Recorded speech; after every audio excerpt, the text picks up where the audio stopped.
Alors, je vous présente ici I Tarocchini Mitelli du XVIIe siècle. C'est un tarot italien. Tarocchini parce que c'est un petit tarot, il n'a que 62 cartes. Il n'est pas composé des 78 cartes habituelles du tarot. Voilà. C'est une édition spéciale. Voilà, édition spéciale Per Labias.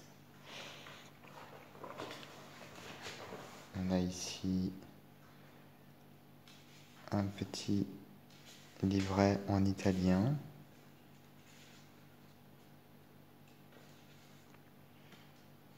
Qui explique effectivement alors qu'il y a une différence entre i tarocchi, c'est le tarot, et i tarocchi del Mitelli, où là ils expliquent effectivement qu'il y a moins de cartes et la tradition, etc. Donc les cartes sont des cartes grand format, comme on peut le voir ici.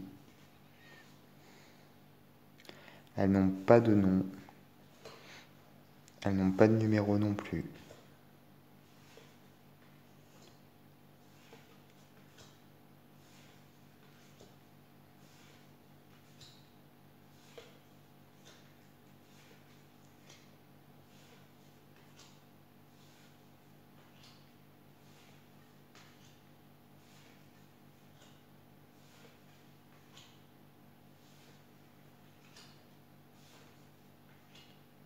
On peut retrouver des cartes du tarot comme la roue de fortune ici.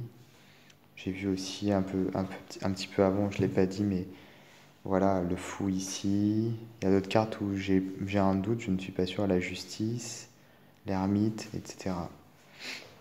Donc on retrouve quand même des influences du tarot classique. Là, le chariot, la tempérance, la mort, le soleil, le jugement. Voilà, après on passe aux arcanes mineurs. Alors les arcanes majeures, j'ai pas compté. Il y a 1, 2, 3, 4, 5, 6, 7, 8, 9, 10, 11, 12, 13, 14, 15, 16, 17, 18, 19, 20, 21, 22. Donc il y a vraiment les 22 arcanes majeures. Elles n'ont peut-être pas toutes les mêmes significations que le tarot normal, puisqu'il y a des figures qu'on a du mal à, à cerner, à première vue en tout cas. Et ensuite on a les arcanes mineures. Donc ça passe de 1 à 6 directement. 7, 8, 9 et 10. Voilà pour les coupes avec les 4 figures habituelles. Voilà, pour les patrons c'est pareil. 6, 7, 8, 9 et 10. Et ensuite les figures. Pareil pour les deniers. En fait il manque la 2, 3, 4, 5.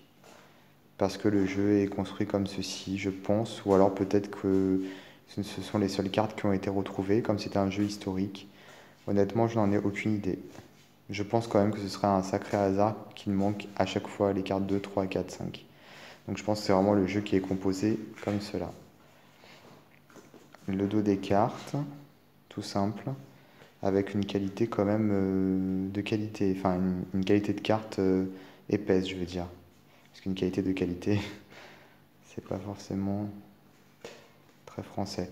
Donc oui, les cartes sont quand même costauds.